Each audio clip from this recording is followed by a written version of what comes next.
Un automobiliste a écrasé et tué un cycliste après une altercation. Un drame qui relance la question de la cohabitation sur la route. Prends un café, je t'explique.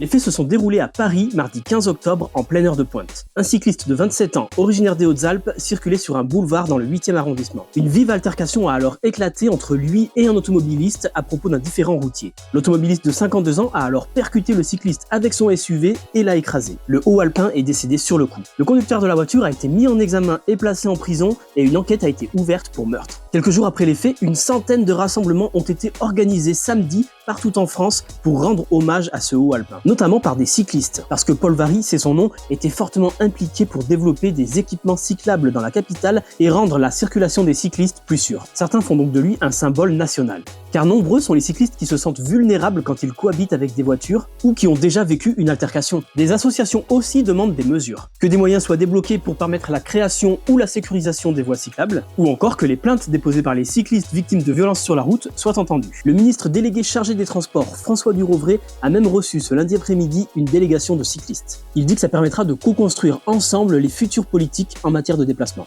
Selon lui, les cyclistes ont toute leur place sur la route. Et toi, quand tu circules à vélo, est-ce que tu te sens en sécurité ? Dis-le moi dans les commentaires.